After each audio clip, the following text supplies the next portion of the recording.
It's a good time to be an X-Men fan right now. We have a hit cartoon that's so beloved by everyone that it's the focal point in discussions about returning to a weekly release schedule. The upcoming Deadpool and Wolverine film has no one talking about superhero film fatigue, and the Fall of Krakoa storyline is front and center in many of the arcs across nearly all of Marvel's current titles. X-Men fans are eating so good right now that we even have one of the most esteemed video game publishers working on a Wolverine game. As great as all this is, it wasn't actually that long ago when there was a time when the X-Men wouldn't appear in any sort of video game, movie, cartoon, whatever. Nor the Fantastic Four for that matter. We're only now seeing all these great X-Men projects and the announcement of a new Fantastic Four film because if you really look at it, the shadow ban wasn't really lifted until just a few years ago. But looking at the full extent and all of the details of this X-Men Fantastic Four squash, now with the benefit of hindsight, really does make all of this seem like the worst business decision for the pettiest of reasons. Let's get into it. In the quickest backstory that I can give, Marvel was never really this massive powerhouse that we think of it as today. It couldn't even dream of competing with National Allied Publications, later known as DC, or even Charlton, Fawcett, or EC Comics for much of the Golden Age. Even in the Silver Age, with the introduction of Spider-Man, the Fantastic Four, the X-Men, and the Avengers, Marvel still couldn't hold a light to Archie Comics or Dell's work with Disney characters. Despite how history has been rewritten by the victors to say that everyone always loved Marvel Comics in the 60s, let's be honest. Only Spider-Man ever broke the top 10 best-selling comics and never peaked past 7th place. Part of that was due to the fact that they were under a fairly restrictive distribution deal, meaning the people who would actually make the comics, under Independent News, which is also owned by DC Comics. So why allow your perceived competitor to get any kind of foothold with your own work? That's called foreshadowing, folks. They were able to eventually be sold to Perfect Film and Chemicals in 1968, get a new distribution deal in 1969, and very slowly start actually making a dent in the comic book market throughout the 70s and 80s. Then they were sold to New World Entertainment in 1986, and again to McAndrews and Forbes in 1989. And the new owners basically speedrun Marvel into bankruptcy. Blame the speculator bubble bursting, the rise of independent creators taking a starring role in comics, dependence on selling merchandise over telling good stories, the near collapse of the trading card market, which I don't think gets brought up enough about how massive this was for the comic book industry at the time, or any other reason. The new corporate overlords had a track record of becoming filthy rich, finding moderately successful companies, running them into the ground, and making out like bandits before they crashed and burned. Marvel was just their most high-profile target on a very long hit list. Here's when things start getting interesting. When Toy Biz and his co-owner Ike Perlmutter bought the charred remains of Marvel in 1997, the only way to escape bankruptcy was to unload its IP onto anyone who would take it. The value of Marvel wasn't in selling $2 bundles of paper that get sold on stands. It was the intellectual property rights from decades of beloved stories. Of course, the main one that everyone thinks of first is the film rights. Superhero movies were proven to be a success after Warner Brothers brought Batman to life with Michael Keaton's Batman in 1989, then Val Kilmer in 1995. Batman and Robin hadn't come out yet, so the track record of success was still there. This IP fire sale also included many other little things like how Universal Studios got the theme park rights to Marvel Comics for their Florida park called Marvel Superhero Island. They also sold their IP to Planet Hollywood to create restaurants based on Marvel Comics called Marvel Mania, which was intended to be a national chain, but only one restaurant ever lasted about a year and a half. Also outside Universal Studios Florida. To think we could all be enjoying a nice Doc Ock's Walk or Incredible Hulk burger. But back to the film rights. Blade went to New Line Cinema, Punisher went to Lionsgate, Spider-Man and Ghost Rider went to Sony, and the Hulk and Namor went to Universal, even though we never got a Namor solo film. And of course, Fox got the X-Men and Daredevil. Technically speaking, the film rights to the Fantastic Four actually predate the bankruptcy and never went to Fox. They were instead sold to Roger Corman's Constantine Films back in the 80s. All we ever got out of that was a scrapped 1994 film that never saw the light of day, until the internet found a way. And then Constantine Films co-produced 2 new films for Fox in 2005 and 2007. And the studio's investments paid off. Blade was a massive success.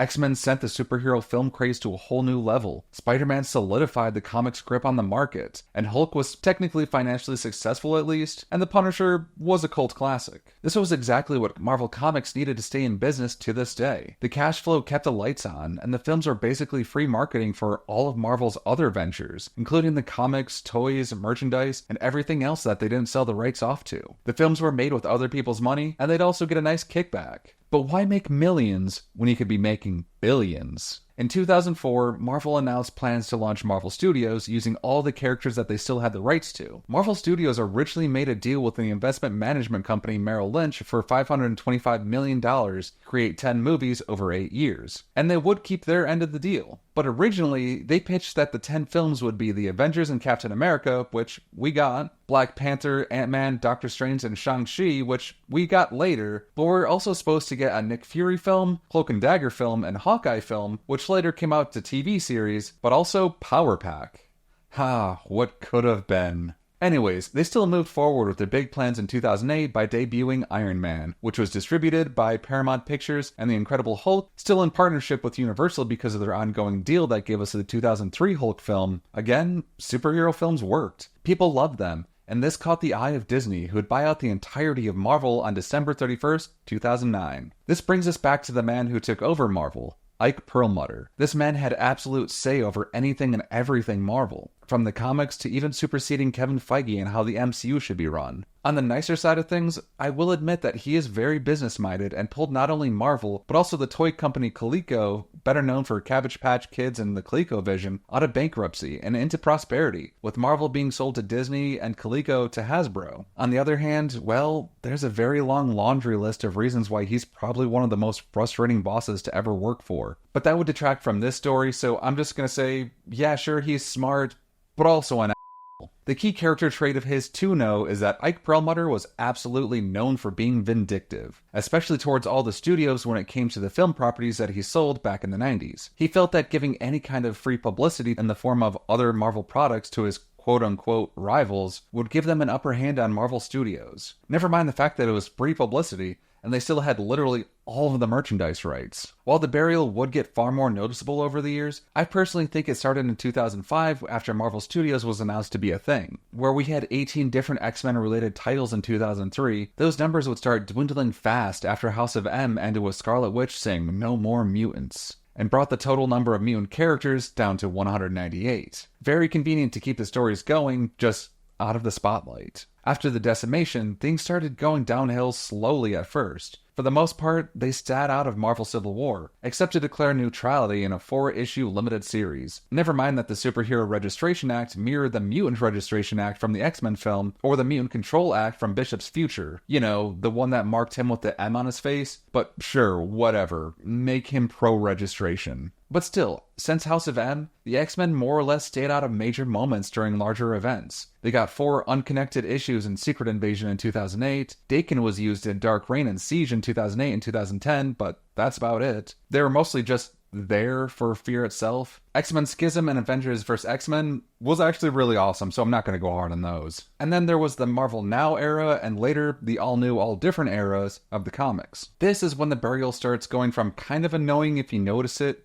to outright infuriating. Wolverine was killed off and it was actually intended to be permanent, unlike every other comic book death except for Uncle Ben. Scarlet Witch and Quicksilver were no longer related to Magneto and Axis, and later they had their mutant heritage scrubbed completely away, just in time for their cameo in Winter Soldier. And just to put salt on the wounds, we got the Inhumans being announced for the end of the MCU's Phase 3. Apparently the Inhumans were a big pet project for Perlmutter, and it was very blatant that they were just the X-Men we have at home. The Terrigen Mist that gives the Inhumans their powers now kills what little remained of the mutants. But at least we got an Inhumans TV show to make it worth it. The Fantastic Four didn't fare much better. It was blatantly obvious that the X-Men were being shoved aside. Marvel's first family went out without a whimper. Outside of the 50th anniversary of both the Fantastic Four and the company's rebrand to Marvel, they got a 100-page number 600 issue, but after that, they were just quietly pushed aside. The only time they were ever mentioned was if it was done by Jonathan Hickman, like with FF or Secret Wars. And then the title was just outright cancelled after issue 645. The Thing was moved to the Guardians of the Galaxy, the Human Torch went to the Inhumans, while Sue and Reed were just off somewhere in the multiverse. The only character kind of exempt from any kind of burial was Deadpool, who, let's be honest, he was a mutate and not a mutant. And he moved far too much Hot Topic merch to mess with. The mutants in Fantastic Four were removed from all posters. They didn't appear in either Marvel vs. Capcom Infinite or LEGO Marvel Superheroes 2, despite having key roles in previous games. X-Men movies after X2 never got any related toys or merchandise. They were all gone entirely from the 75th anniversary magazine cover, and for some reason, almost every single t-shirt that ever had a giant collage of heroes and villains always seemed to omit the X-Men and Fantastic Four, like this shirt.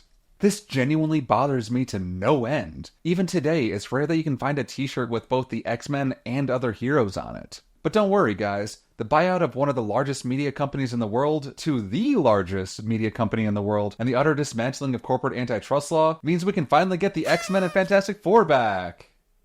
Yay.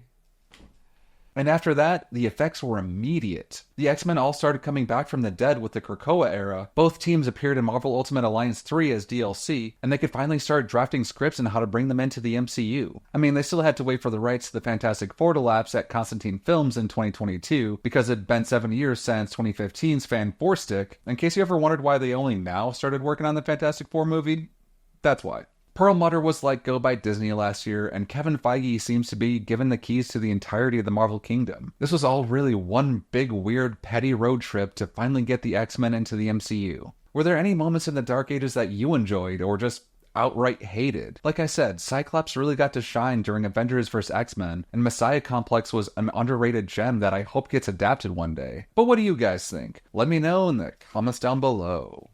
And if you enjoyed this week's video, please hit that like button and subscribe for more weekly content on comic books and nerd stuff. I've been Eric, and you've been awesome.